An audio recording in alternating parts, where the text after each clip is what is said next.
I'm writing a paper for ancient Chinese history in my world history class. And the first place I'm going to start looking is Google because it's really good for finding general information. And the first thing I'm going to look up is the order of ancient Chinese civilizations because then that gives me the basis to start off with.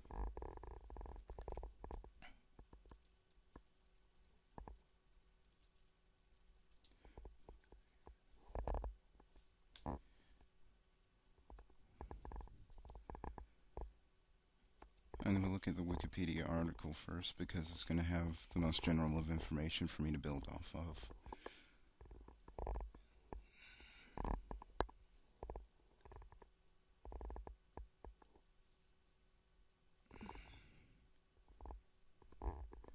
And using it, I'm going to look up the first dynasty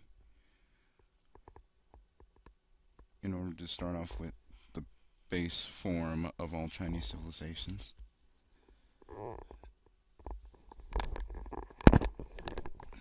It says it's the Zhou Dynasty.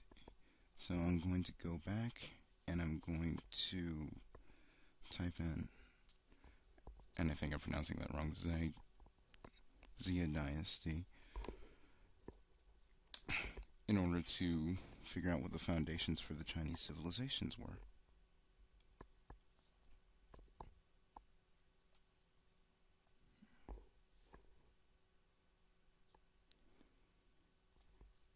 And this time I'm going to try to find scholarly articles by typing in Zhou Dynasty Scholar on Google.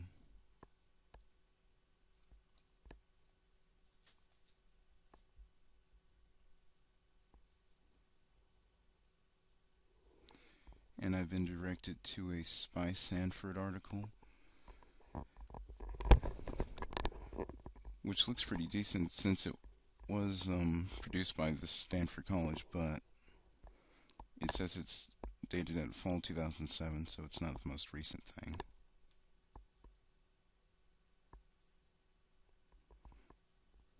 But it does look like it has some decent information inside.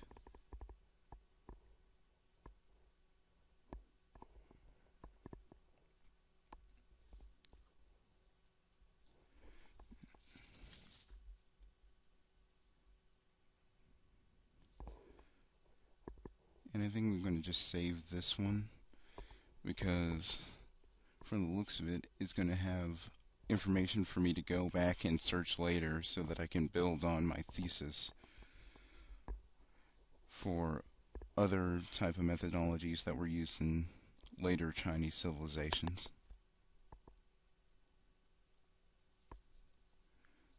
The next thing then I'm going to go to is I'm going to refer back to the list of Chinese dynasties so that I can maybe hop along 3 or 4 dynasties in order to see how things progressed. And now I'm on the Eastern Zhou Dynasty.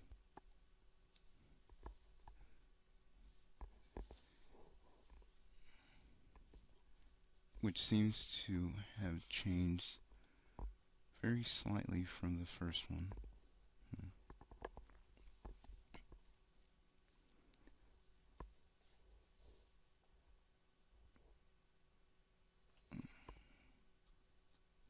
It doesn't seem to want to give me a map, though. I'll just refer back to Google.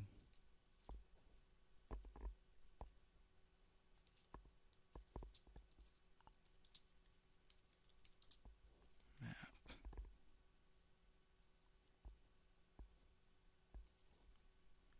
Yeah, the Zhou Dynasty. I referred back to Google in order to see a proper map of the Zhou Dynasty so I can see how much it grew from its tiny origins in the Zhou Dynasty.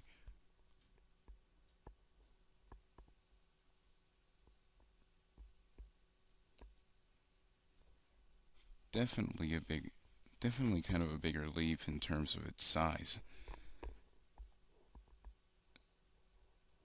because the original territory barely has really any defining features, and now it's encompassing,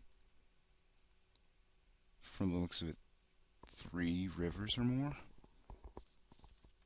So it's definitely grown.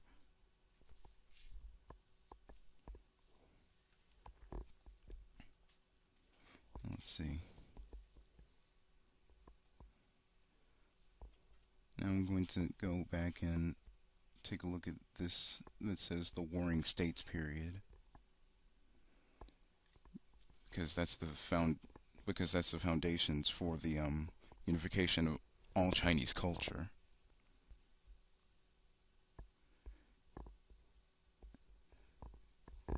Let's see. Now I'm going to scroll down to the bottom of the Wikipedia article on it in order to see where they found their sources.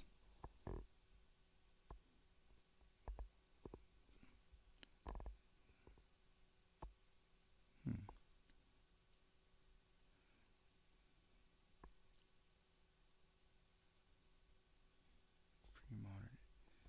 And one of the references says pre-modern East Asia, a cultural, social, and political history. So I'm just going to click on that.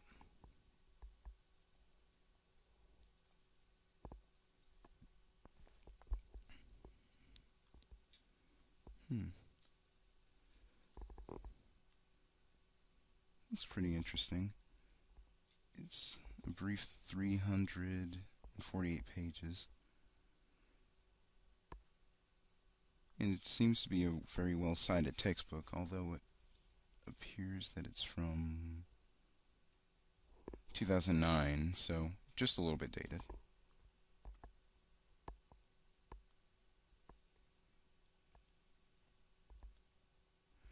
And right now I'm just going to take the title of this book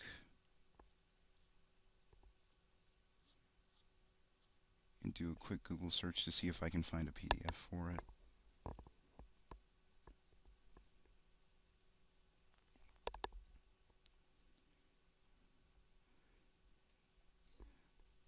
Because typically not every book that is seen is going to have money spent on it in order to obtain.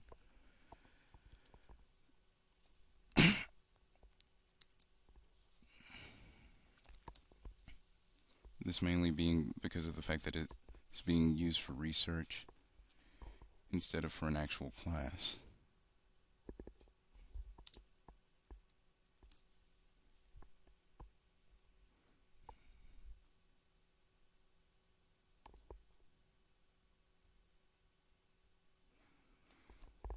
And let's see.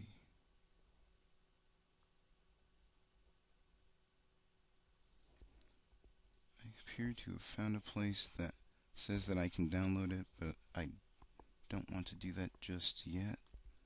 So I'll save that link for later, since it's already saved inside of my history. I can just go back to it later. For now, I'm just going to do a quick scan through the book that through the preview that I get through Google eBooks.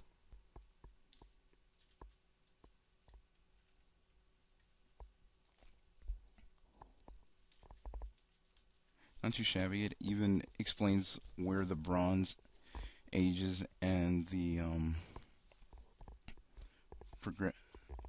it explains the progress of the Ages of China.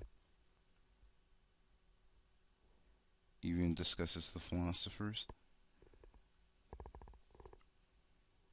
Nice little anecdotes. And it also has Confucian virtues in it, which is really good because otherwise I'd have to go back and search up every term in order to fully understand it, since I don't speak the native language.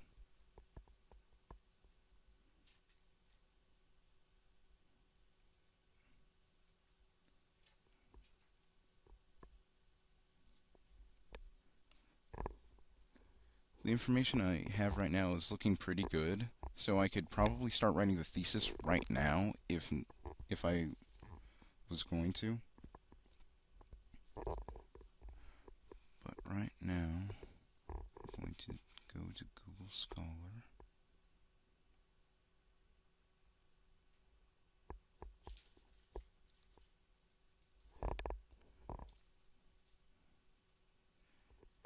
So that I can look up some articles on ancient Chinese civilizations.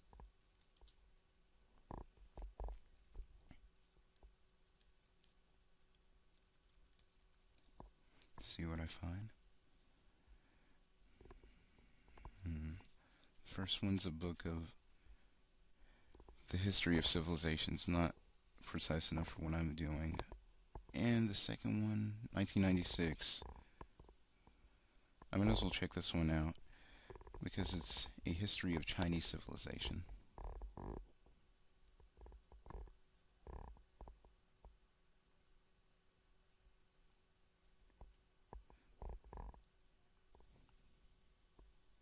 It's more than 600 pages, so it appears to have a plethora of information inside of it for me to use.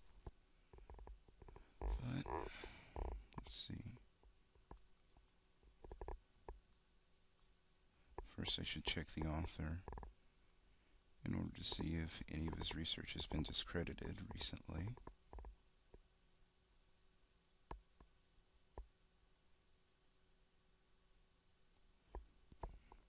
Then again, it was released by Cambridge University Press, and I highly doubt that they'd allow anything to go wrong in terms of their credibility, but Jacques Garnett.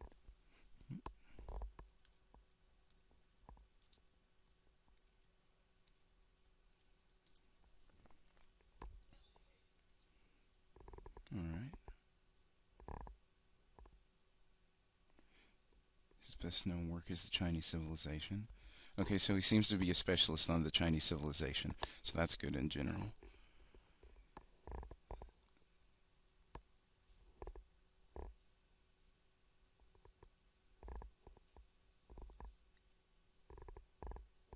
Let's see. It says Chinese. It says Buddhism's contributions to the Chinese world. So it's even going to contain articles about religion, which is going to be good, because I'm going to need that to explain many of the thought processes behind Chinese culture, such as how the communist state rose in China, because Confucianism was a big part of that, and Buddhism kind of helped to facilitate that along as well, in terms of the mindset of just not challenging the government in general. Let's see. But it's not letting me perform searches for some reason. Clear search. Here we go. Searching this book. Let's see.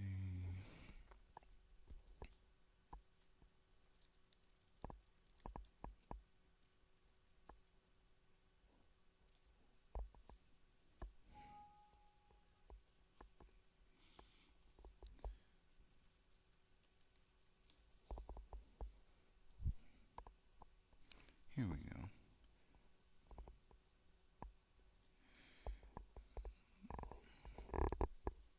The penetration of Buddhism into China. Okay.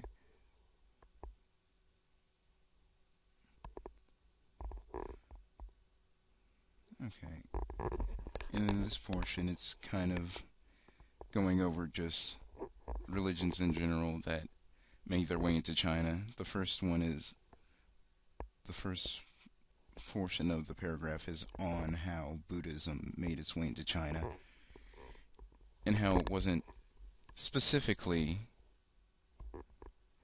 a monolithic thing where everybody would have to go and pray to this one specific thing every day.